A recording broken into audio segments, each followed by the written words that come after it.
Disparaître, lentement et définitivement. C'est ce que voulait Sabine. Et pour y parvenir, elle avait une complice, l'anorexie.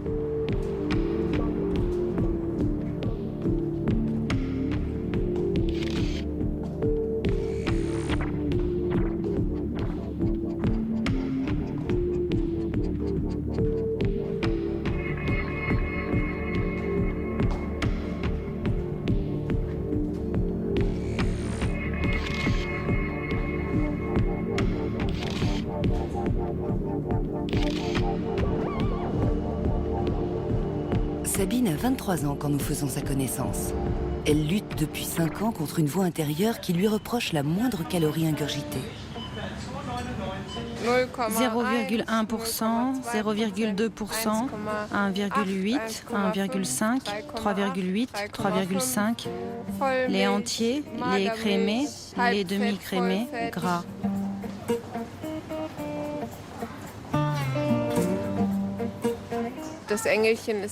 Il y a l'ange qui est bon, qui a envie de manger, et il y a le diable, l'anorexie, qui te joue des mauvais tours.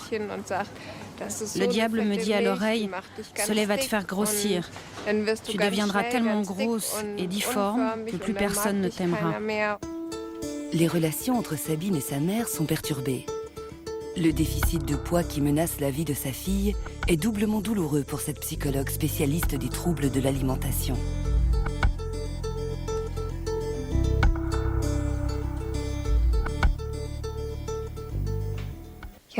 Un jour, j'ai commencé à manger moins et à perdre du poids.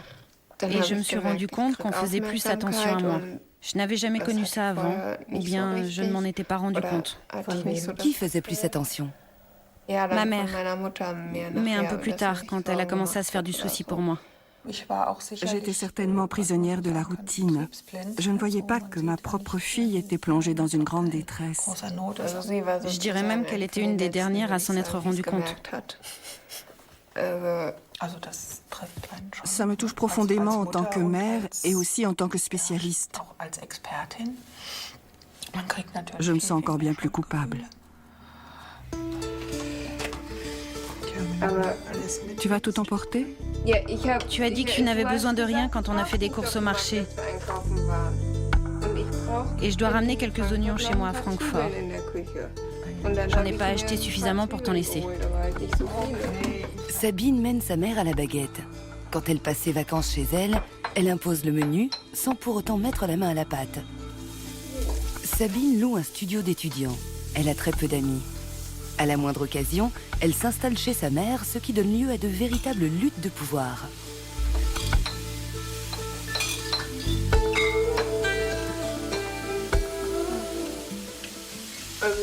Je trouve que c'est un peu fade. On pourrait rajouter du sel. Sabine accepte de m'accompagner à Berlin. Je vais découvrir la façon dont elle se perçoit. Sabine refuse de dévoiler son poids. Bien qu'elle se sache gravement malade, le gain d'1 gramme sur la balance la plonge dans une profonde angoisse. L'image que j'ai de mon corps est distordue. Il m'arrive de me trouver extrêmement maigre au point d'en être effrayée. Et d'autres fois, je me trouve carrément grosse alors que j'ai jamais été grosse. C'est très bizarre. La maladie de Sabine affecte presque uniquement des adolescentes et des jeunes femmes. Anorexia nervosa, l'anorexie mentale, est la maladie psychique la plus difficile à soigner. Je me sens comme une alcoolique en cure de désintoxication. Oui, ça me rend folle, je deviens très anxieuse. Si Sabine continue à maigrir, il faudra l'hospitaliser.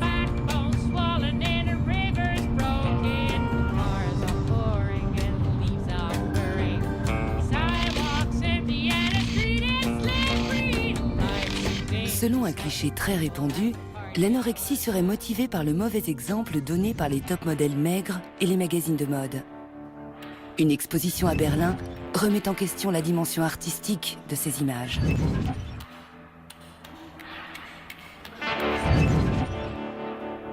L'artiste Eventine déforme sur son ordinateur les proportions de ces modèles jusqu'au grotesque. Je trouve son travail esthétique. Curieusement, Sabine trouve que ses corps ont l'air maladifs.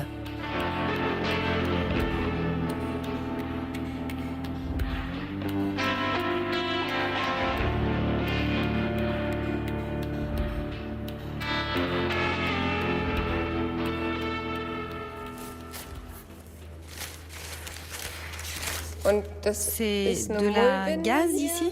Oui. Et d'une part, ça symbolise le fait d'être prisonnier de son corps. Et d'autre part... Que c'est maladif. Exactement, le fait que c'est maladif. Votre but était-il de choquer, de secouer les gens? Je cherche plutôt à les sensibiliser. Il ne faut pas consommer les images à la légère. Il faut réfléchir à ce qu'elles représentent. Il ne faut pas se dire « je veux ressembler à tel ou tel mannequin, je vais donc faire un régime draconien ». Vous voulez montrer que ces images sont trompeuses? Tout à fait. Il faut être conscient que ces photos n'ont pas grand-chose à voir avec la réalité. Ces mannequins font partie d'une création. Les photographes ou les designers recrutent des filles spécifiques qui en font des sortes d'icônes, des êtres inaccessibles. Pourquoi Sabine est-elle aussi effrayée par ces photos? Ne voit-elle pas le rapport avec son corps qu'elle a elle-même déformé à l'extrême? L'exposition s'intitule 32 kilos. Sabine pèse peut-être 3 ou 4 kilos de plus. Est-ce que ça t'aiderait d'avoir une photo de toi? Je pense que oui. Oui.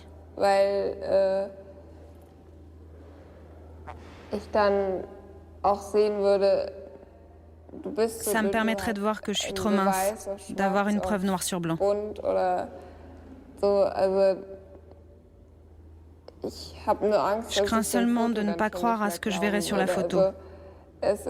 Ma perception est complètement erronée. Il m'arrive de ne pas croire à mon propre reflet dans le miroir. Tu te vois plus grosse ou plus maigre que les femmes sur les photos? Je suis incapable de répondre. Je suis complètement bouleversée par ces photos.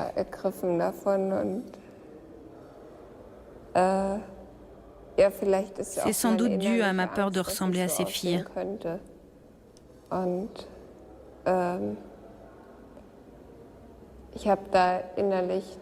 Je ressens en moi un échec, le fait d'avoir échoué, de ne pas encore avoir réussi à me sortir de cette maladie.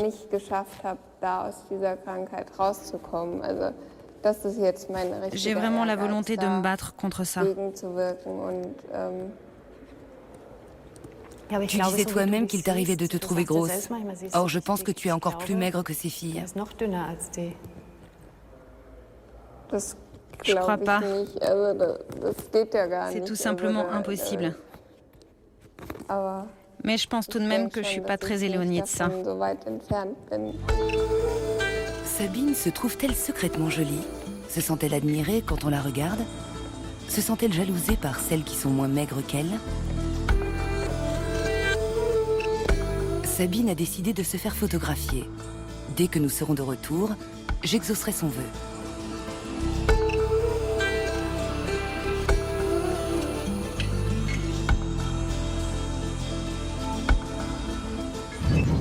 J'effectue d'abord une recherche sur Internet. Je tape « Pro-Ana », raccourci de « pro-anorexia », qui signifie « pour l'anorexie ».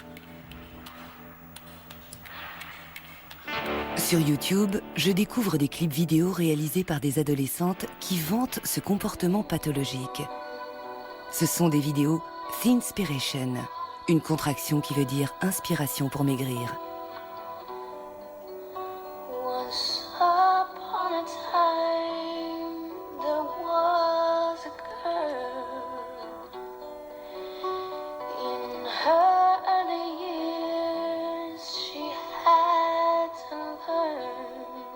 Ces films glorifient les mannequins anorexiques. Les photos sont manipulées pour mettre les os en relief et accentuer la maigreur. L'aspect squelettique est l'idéal de beauté des adolescentes qui mettent leurs fantasmes en ligne. Pour ressembler à leur modèle de référence, elles font appel à leur seule amie, l'anorexie, qu'elles surnomment affectueusement Anna.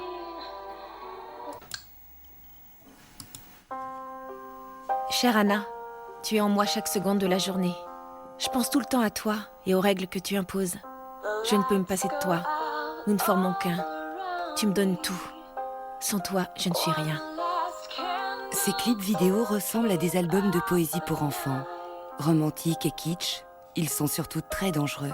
Ils font l'apologie d'un comportement dont l'accomplissement ultime est la mort. Je voudrais disparaître en moi-même. Je me fais mal pour que tu ne me fasses pas mal. Mourir pour être mince. Quel est le charme de ces univers virtuels qui attirent de plus en plus d'adolescentes? Francie était l'une d'elles. Longtemps anorexique, elle s'en est sortie grâce à une thérapie et à l'aide de ses amis. Elle raconte ce que Pro-Ana a fait d'elle.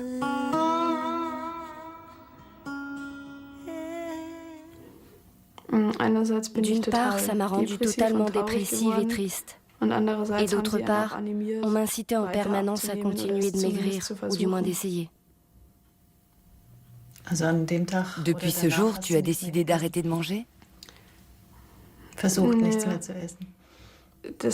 J'allais tous les jours sur ces sites et tous les jours j'essayais de suivre un régime ou de ne rien manger.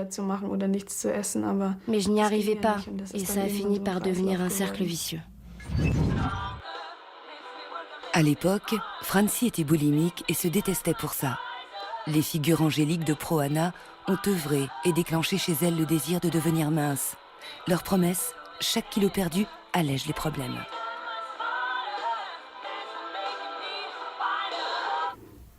À l'époque, je trouvais ça fascinant. Qu'est-ce qui te fascinait? Ces filles très minces, l'une plus mince que l'autre.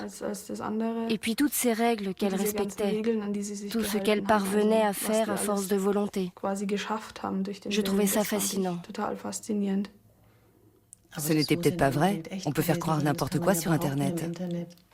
Non, parce qu'il y avait toujours des photos de ces filles.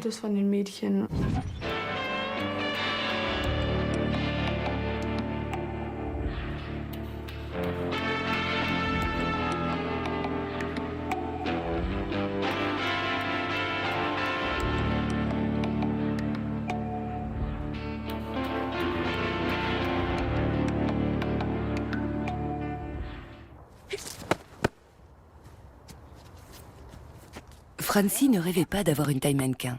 Elle voulait juste rester dans sa catégorie de poids au taekwondo. Elle a commencé à vomir dès qu'elle mangeait quelque chose et à répartir les aliments entre ceux qui sont permis et ceux qui sont interdits, comme elle l'avait vu sur les sites Pro-Ana. Francie a gardé la liste. Pour éviter de vomir et de m'entraîner trop dur, voici la liste des aliments et des boissons que je peux consommer et que je ne peux pas consommer.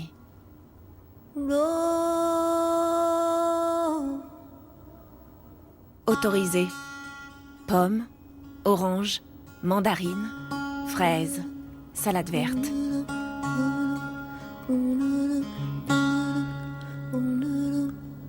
Interdit. Beurre, margarine, flan, gâteau, chocolat, pommes de terre, yaourt à la crème, fromage, fromage frais, crêpes, cornflakes. Eat less, mange moins. C'est la seule unité de mesure de cette balance.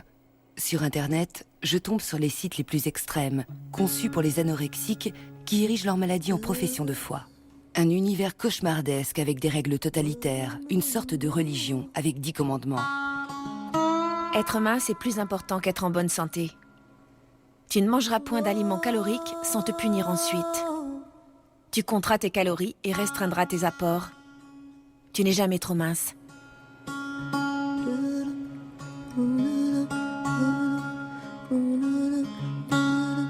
Subjuguées par leur univers morbide, elles l'illustrent avec des images oppressantes. Les créatrices de ces sites se dévouent à leur maladie avec une créativité alarmante. Elles composent même des prières, comme le psaume d'Anna. Strict est mon régime. Je ne peux vouloir. Il m'envoie au lit affamé. Il met ma volonté à l'épreuve. Les gâteaux et les tartelettes sont là pour me tenter. Extrait du règlement d'Anna. Les aliments doivent être répartis en bons et mauvais. L'apport calorique maximal par jour est de 600. Il ne faut pas jouir de la nourriture. Il faut la détester. Extrait de la lettre de recrutement d'Anna. Permets-moi de me présenter. Je m'appelle anorexia nervosa. Mais tu peux m'appeler Anna. À partir de maintenant, je vais te consacrer beaucoup de temps. J'attends la même chose de toi. À partir de maintenant, je suis ta seule amie. La diffusion des règles, des lois, des commandements et des prières pro-Anna porte les traits d'une secte. Sans parler de l'invitation à s'isoler des autres et même à les dédaigner. Les adeptes de l'anorexie se confinent dans leur petit univers et il leur est interdit d'en parler.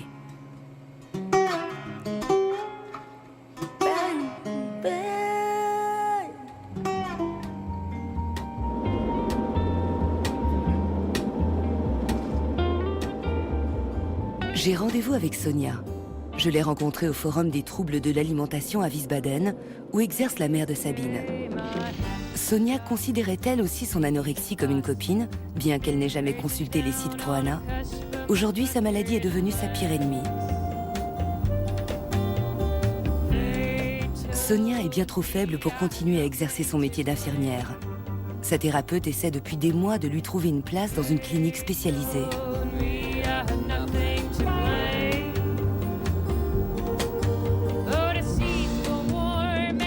Sonia est anorexique depuis 20 ans. Elle a décidé de reprendre du poids avec le soutien d'une diététicienne.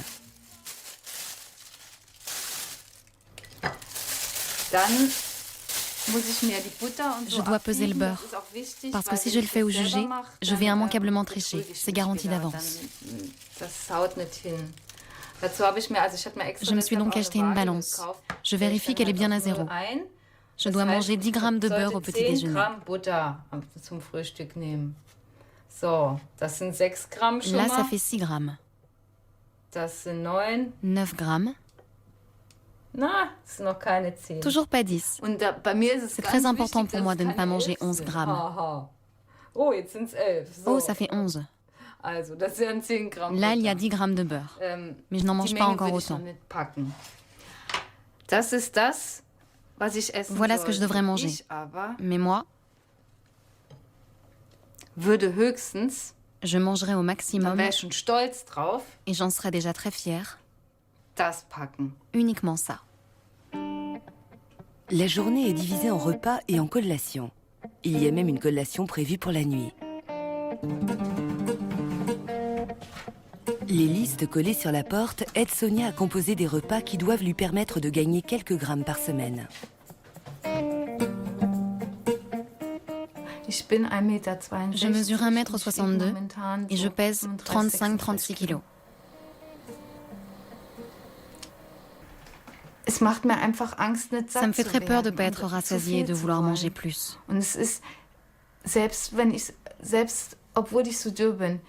Bien que je sois très maigre, j'ai toujours peur d'avoir des crises de boulimie. Toutes les anorexiques ont peur de ça.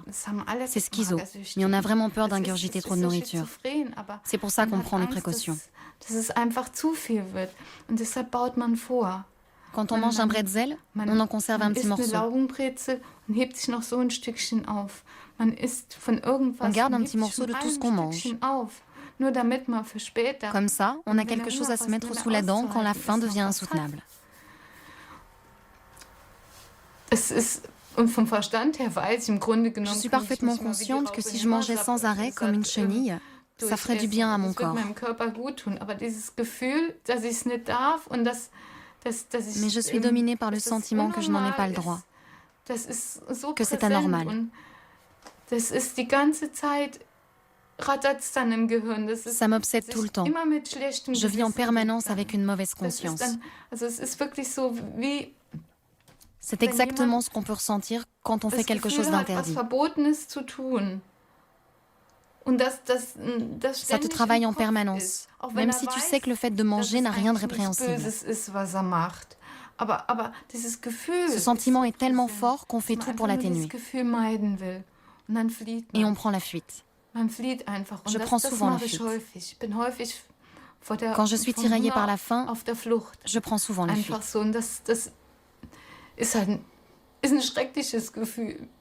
C'est épouvantable quand on ne se sent pas bien chez soi.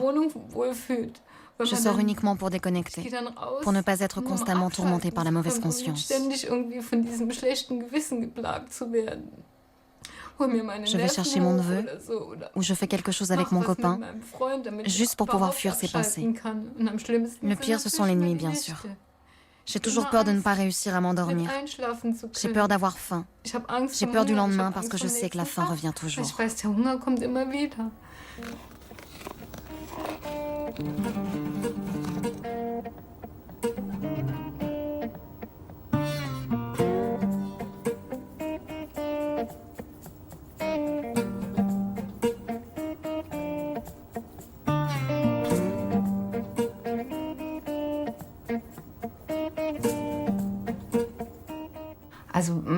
Ça a commencé quand j'avais 13 ou 14 ans.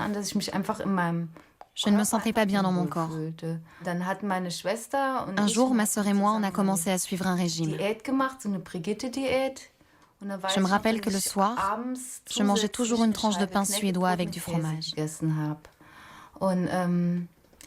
Un jour, ma sœur s'est fichue de moi en disant « Tu n'y arriveras jamais ».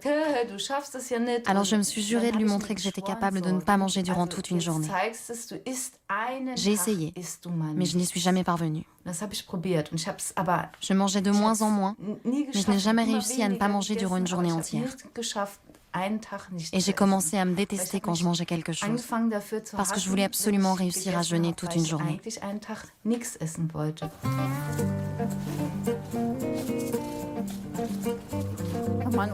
Sonia s'est installée dans la maison de sa sœur pour profiter le plus possible de la présence de ses 3 neveux, Frido et le Benjamin.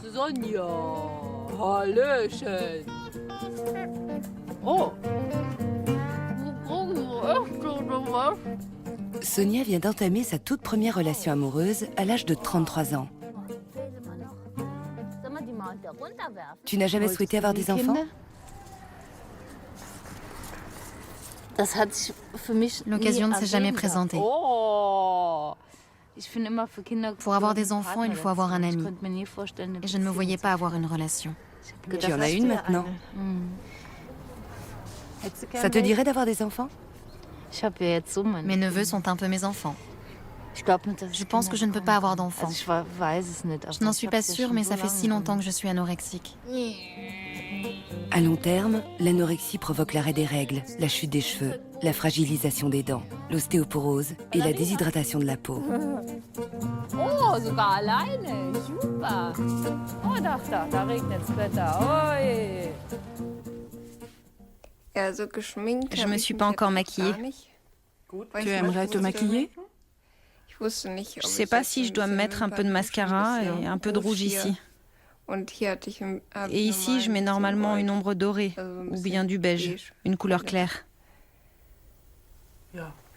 Oui, je pense que ce sera joli. Allons-y. À Berlin, Sabine avait souhaité avoir une photo d'elle. Une photo lui semble plus crédible que le reflet du miroir.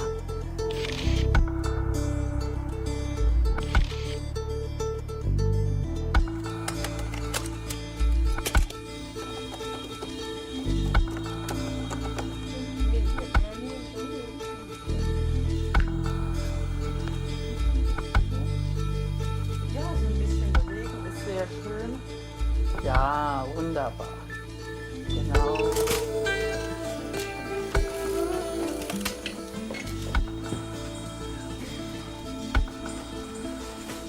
C'est Sabine qui a choisi les vêtements et les accessoires, comme pour oublier qu'il s'agissait de lui faire découvrir sa véritable apparence physique et non de réaliser des photos de mode.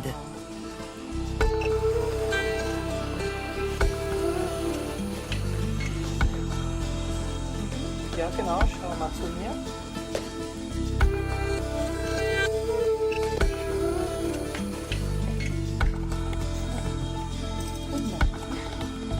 So.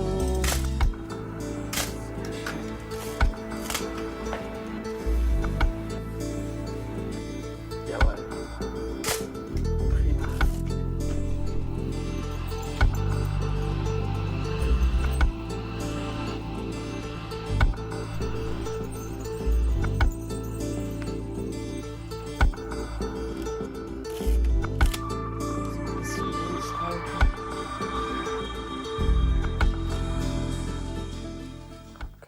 Je viens d'avoir une idée.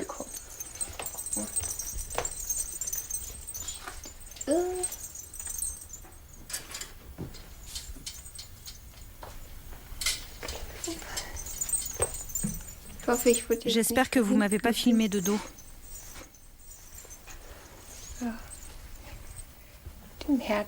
Avec le cœur, ce sera très joli. Ça te dirait de participer à un concours de mannequins? Si j'avais quelques kilos en plus, sans doute. Mais il faudrait que ce soit spontané, juste histoire de rire, je dirais. Mais tel que je suis là, je me sentirais un peu... J'aurais trop mauvaise conscience. Je sais que je suis mince, trop mince. Je veux pas être un mauvais exemple. Les mannequins sont des modèles pour les adolescentes. Si je participais à un tel concours en étant anorexique, je trouverais ça pas très bien.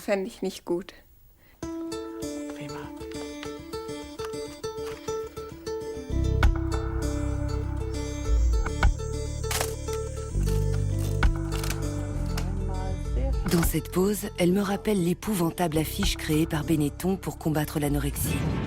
La mannequin Isabelle Caro avait déjà repris un peu de poids sur cette photo.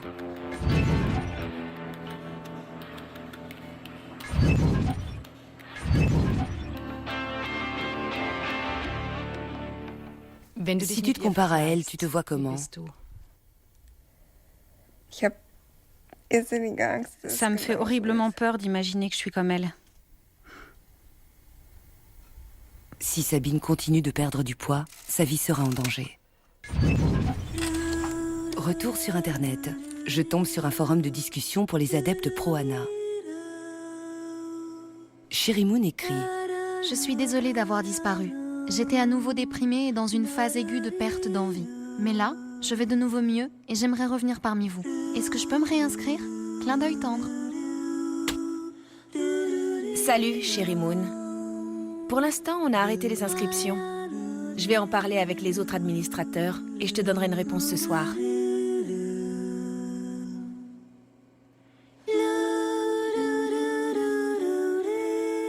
Vraiment? Dommage. Mais une de plus ou de moins?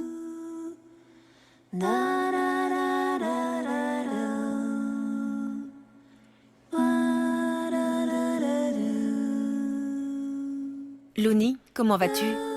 Si tu savais combien tu me manques, tu ne reviendras jamais? Salut tout le monde, c'est moi, Petite Fleur. J'ai essayé longtemps de me passer d'Anna, mais c'est impossible. Je me sentais si bien ici parce qu'on peut être tel qu'on est. Je continue de surfer et je tombe sur un site qui propose un concours de perte de poids. Chaque semaine, un nombre limité de candidates s'affrontent. Le premier groupe est composé de Elve, Dream 07, Rosafi et Zone Blumshan. Le concours est remporté par Dream 07, qui a perdu 3,6 kg en une semaine. Quel exploit!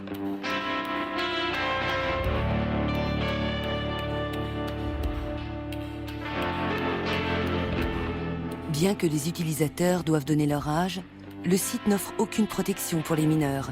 N'importe qui peut se connecter. Des jeunes de 12 ans découvrent ainsi des phrases de ce type « La mort est le lit où je trouverai le repos. Cher journal, j'aimerais mourir. C'est moi qui décide quand je partirai. »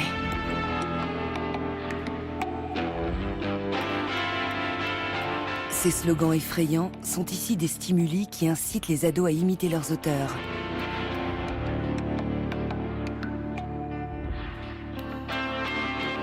Tu mourras avant d'être suffisamment mince. Tu n'es pas seule.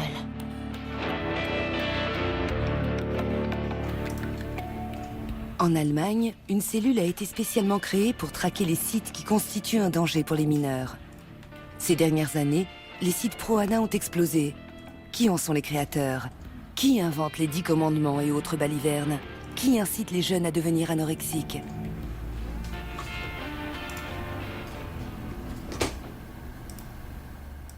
C'est l'anorexie qui fait naître ces contenus dans la tête des adolescentes et elles mettent ça en ligne. Ensuite, ces contenus sont pompés et intégrés dans les sites pro-Anna. Les contenus se propagent par un effet boule de neige. Mais d'où viennent ces textes d'anorexiques? Il a bien fallu que quelqu'un les écrive un jour. Ce sont des anorexiques qui ont transcrit leur voix intérieure sur papier ou qui les ont mises en ligne sur Internet. Et l'origine de Pro-Anna? C'est impossible à déceler. Nous savons seulement que le mouvement Pro-Anna a vu le jour aux États-Unis. Il s'est peu à peu étendu en Europe. Il est désormais bien implanté en Allemagne. La cellule de protection des mineurs sur Internet peut exiger d'un fournisseur d'accès de fermer les sites incriminés. Mais ils réapparaissent souvent sous un nouveau nom, chez un autre fournisseur d'accès, et tous leurs utilisateurs migrent avec eux. En France, l'Assemblée a approuvé une proposition de loi qui punit l'incitation à l'anorexie. Qu'en est-il en Allemagne ?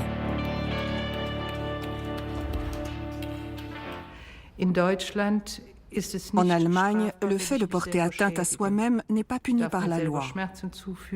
J'ai le droit de m'infliger des sévices.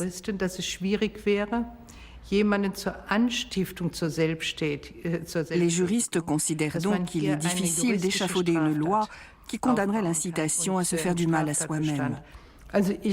Personnellement, j'interdirais ce genre de site. Mais c'est difficile à faire en Allemagne. Je mise donc sur le contrôle des médias. Selon les juristes, les lois sur la protection des mineurs suffisent pour faire interdire ce genre de site. Mais il en reste encore beaucoup trop. Je me suis inscrite sous le nom de Marnilou à un forum de discussion réservé aux adeptes Pro-Anna. On m'envoie un formulaire d'inscription détaillé que je dois remplir.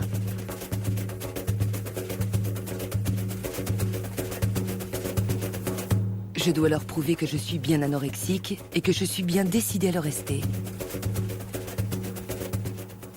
Pseudo, jour de naissance, âge, taille et poids actuel, lieu de résidence, études, profession, indice de masse corporelle. Comment réagis-tu quand on te parle de ton trouble alimentaire? Comment te comportes-tu et te sens-tu quand tu manges dans un lieu public? On te parle de ton trouble alimentaire. Pro depuis. Quelle différence y a-t-il entre l'anorexie et Anna? Comment connais-tu Anna? Que représente Pro-Anna pour toi? Que penses-tu des commandements et des règles d'Anna? Que fais-tu pour maigrir? Souffres-tu de maladies psychiques? J'ai répondu à toutes les questions, mais pas la moindre réponse durant des semaines. Je me rends à Roubaix pour assister à une performance. Sur Internet, j'ai découvert 2 artistes néerlandaises, des jumelles, qui travaillent sur le thème de l'anorexie.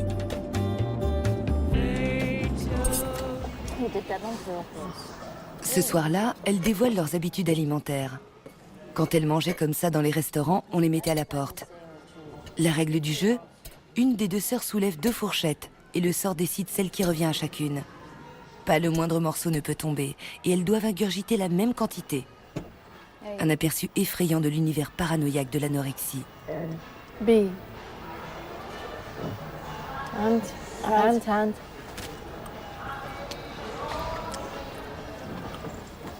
It's not fair. You think you do the things better, but it's not true, Lisbeth. Now it's finished. No, that you are going to finish, Lisbeth. Otherwise, I'm going to give red. That is too much. No, this is the most delicious thing. It's a pity if you don't finish this. But I can't eat all of that. It takes a long time. It goes rather quickly, I think. No, I think it does.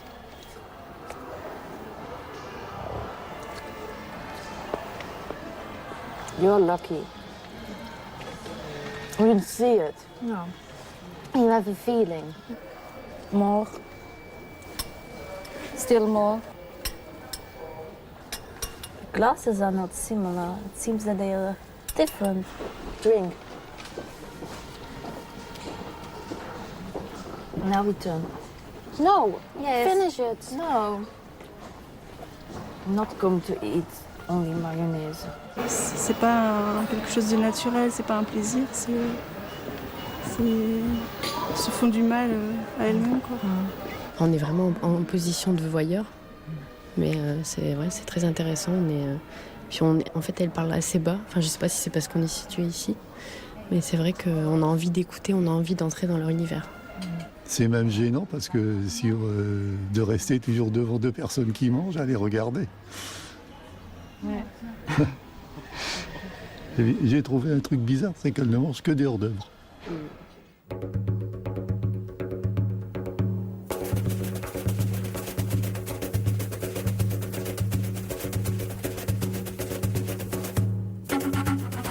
Lisbeth et Angélique peignent, créent des installations vidéo et font de la photo.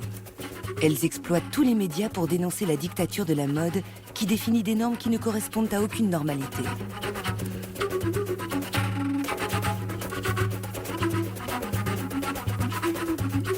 Elles ont toutes les deux été anorexiques, longtemps. À travers les créations de Helle Raven, leur nom d'artiste, elles veulent surtout éviter la propagation de la maladie.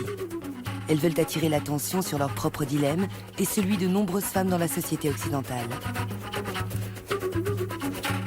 Dans leur relation, elles sont également extrêmes.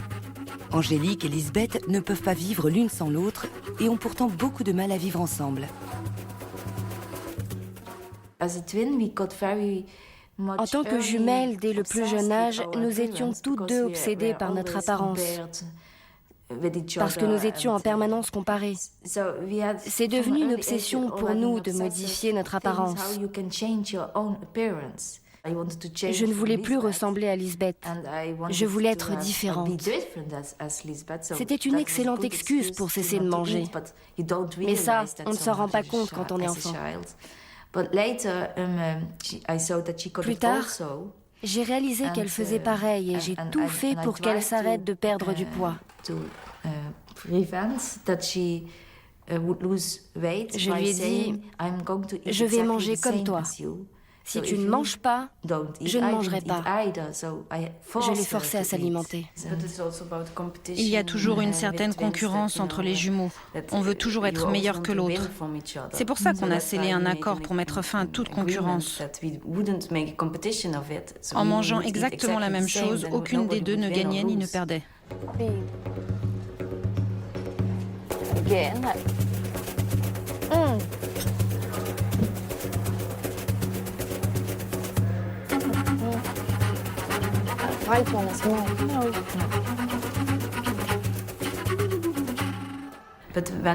Mais le jour où on est parti étudier dans des villes différentes, le problème a ressurgi parce qu'on ne pouvait plus manger ensemble.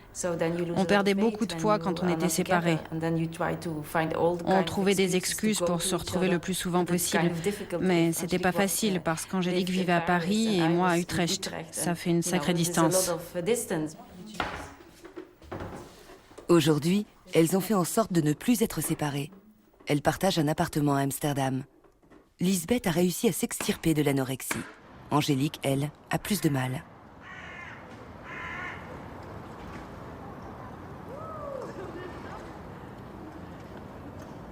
Le but pour moi n'a jamais été de devenir mince. Ça n'a jamais été le cas. Ce comportement alimentaire particulier est dû au fait qu'on ne pouvait pas manger ensemble. Mais tu es devenue anorexique et tu l'es toujours, pas vrai? Non, non. Je l'étais à 12 ans. À présent, mon comportement alimentaire est toujours particulier. Mais nous ne mangeons plus les mêmes choses. Sauf au cours de la performance. Mon poids est normal maintenant. Angélique est encore trop maigre, mais pas moi. Je ne suis plus anorexique, mais Angélique l'est peut-être encore. Vous êtes différente maintenant.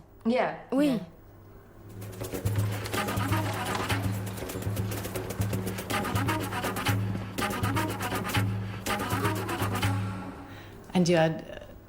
Vous n'avez pas la même taille. Je suis devenue tellement maigre que j'ai eu de sérieux problèmes de dos dus à une ostéoporose aiguë. Ça m'a fait perdre 10 cm.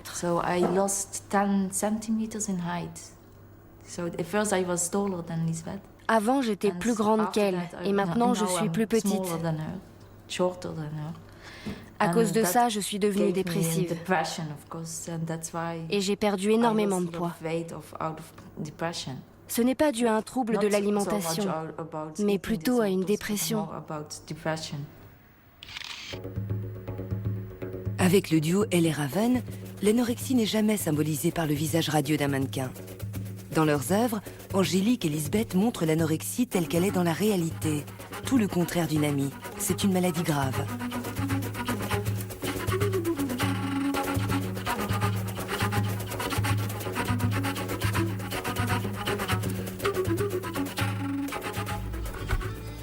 Les photos de Sabine sont prêtes. Prendra-t-elle conscience de son apparence véritable? Et comment réagira sa mère? C'est la première fois depuis longtemps qu'elle voit sa fille en tenue légère. C'est absolument... Ça me fait toujours penser aux photos du camp d'Auschwitz. Ça semble grotesque.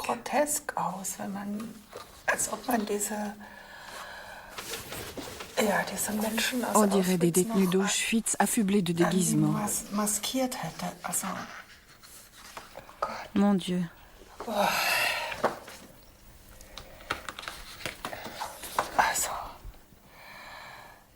C'est vraiment... C'est très dur à regarder. C'est très choquant.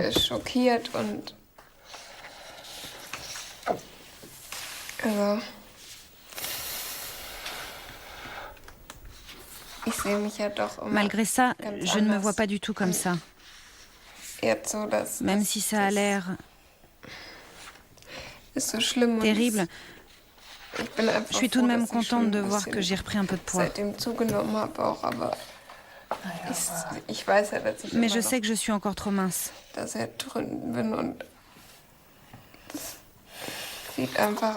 Ces photos ressemblent beaucoup à celles d'Yvonne Thein à Berlin.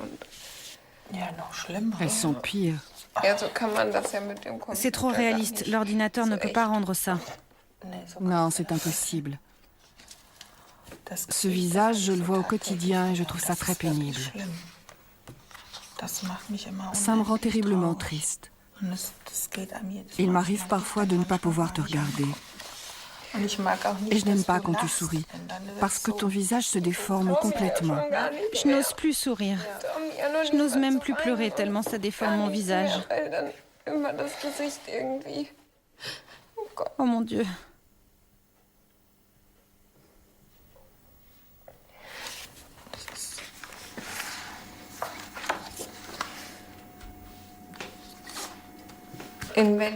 À Berlin, j'avais perdu du poids, mais depuis, j'en ai repris. Depuis mon retour, je pèse un peu plus. Heureusement. Combien? 2 kilos. Pour l'instant, je constate une rechute.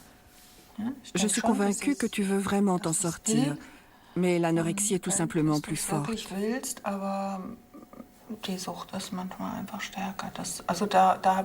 Avec mon métier, je sais à quel point cette maladie est ancrée au plus profond des personnes concernées. Elles doivent lutter farouchement contre elles-mêmes pour avaler le moindre morceau de viande. C'est pas moi. La seule chose que je veux, c'est vivre. Sabine devrait être admise d'urgence à l'hôpital, mais elle prétend pouvoir suivre un traitement ambulatoire. L'anorexie est la maladie psychiatrique qui détient le record du taux de mortalité. Je me rends dans une clinique munichoise qui pourrait peut-être aider Sabine.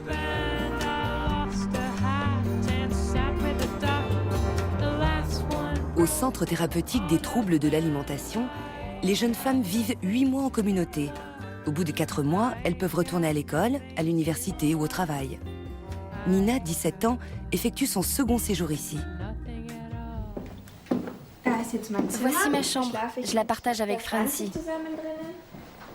Mon lit se trouve là. Nous avons aussi un balcon. C'est vraiment très sympa de partager une chambre à deux. Le soir, on ne s'endort pas seul et le matin, on se lève ensemble. Et quand il y a un souci durant la nuit, il y a toujours quelqu'un. C'est vraiment super. Que peut-il arriver la nuit? On peut faire un cauchemar. Il m'est souvent arrivé de me réveiller en pleine nuit et de me dire « Mince, qu'est-ce qui m'arrive ?» Et c'était rassurant de voir que j'étais pas seule. On n'a pas du tout l'impression d'être dans une clinique. Le matin et l'après-midi, on suit la thérapie et le soir, on fait ce qu'on veut. C'est vraiment super. Tu te sens chez toi? Si on veut. Souvent, quand je me promène en ville, je me dis, je rentre chez moi, pour dire que je retourne à la clinique. Après son premier séjour, quand Nina a retrouvé son univers, les problèmes d'anorexie sont rapidement réapparus. Cette fois, après la thérapie, elle est bien décidée à commencer une nouvelle vie. Dans la maison d'en face, d'anciennes patientes se sont donné rendez-vous. Leur influence est primordiale pour aider les nouvelles patientes. Les thérapeutes disent même qu'ils en apprennent davantage de ces filles que le contraire. Moi, j'apprends que ces filles intelligentes et pleines d'assurance sont loin d'être guéries.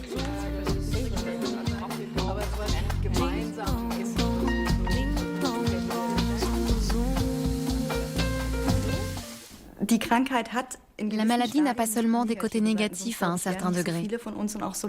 Sinon, je ne pense pas qu'il y aurait autant de filles qui resteraient malades aussi longtemps. On éprouve toujours cette insouciance, le fait de se dire « je suis mince, je suis au-dessus des autres, je sais faire quelque chose que les autres ne savent pas. Je suis super, je suis douée. » Mais je sais désormais ce qu'il y a derrière cette maladie. Je sais surtout jusqu'où on est capable d'aller. Et je crois que c'est grâce à cette prise de conscience que je me dis toujours « non, je n'ai aucune envie de revivre tout ça. » Les jeunes femmes passeront tout le week-end ensemble. Elles partageront la cuisine et les repas, participeront à la thérapie artistique et raconteront comment elles se portent. Cette clinique est la seule à offrir un suivi permanent après la thérapie.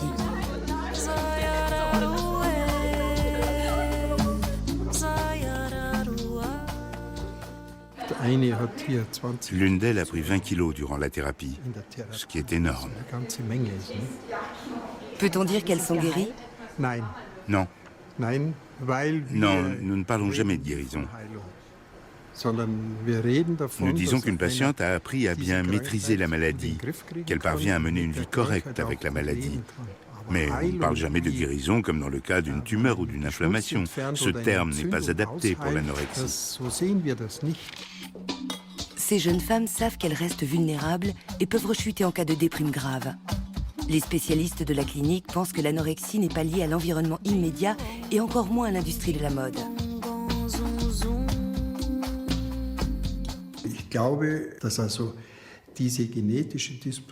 Je pense que la prédisposition génétique joue un rôle déterminant.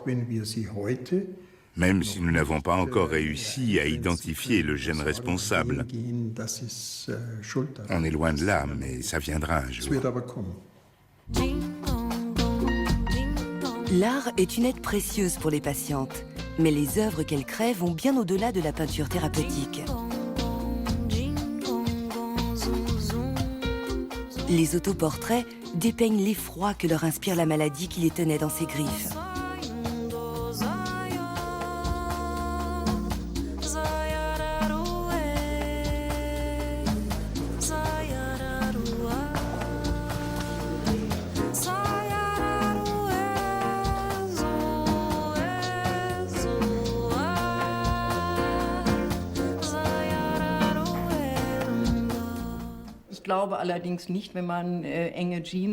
Je ne pense pas qu'on fera disparaître l'anorexie en interdisant les jeans étroits et en imposant aux mannequins d'avoir un indice de masse corporelle minimal, comme on veut le faire, je crois, en Italie ou en Espagne.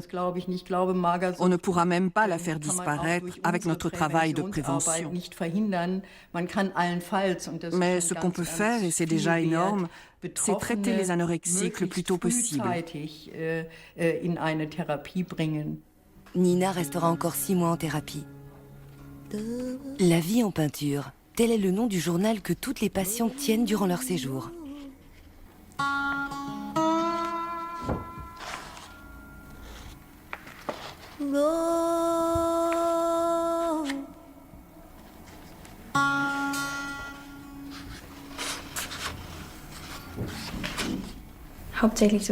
J'exprime surtout la tristesse, la colère et l'agressivité. La colère contre toi-même? Oui. Et aussi contre la maladie. Parce qu'on a souvent l'impression de ne plus être que la maladie, de ne plus avoir de personnalité.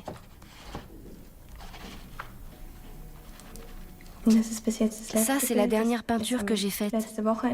C'était la semaine dernière. J'étais de nouveau accablée par le désespoir, par la tristesse. Je me sens alors comme prisonnière. Oui. Tu penses que tu vas réussir? Oui. Parce que je veux définitivement sortir de cette maladie. J'ai fait une rechute grave. Maintenant, je veux réussir. Je veux y arriver pour mes amis, pour ma famille et pour moi.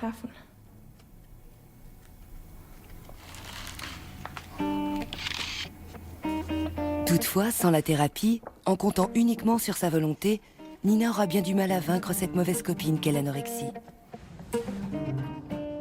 Sabine habite de nouveau dans sa chambre d'étudiante. Elle se rend régulièrement aux cours et suit une thérapie ambulatoire. Si elle se nourrit elle-même, son état empirera, dit sa mère. Ça fait 6 ans que Sabine est anorexique. Le risque qu'elle n'arrive pas à s'en sortir augmente au fil des années. Sonia a enfin obtenu une place dans une clinique. Elle espère y rester le plus longtemps possible.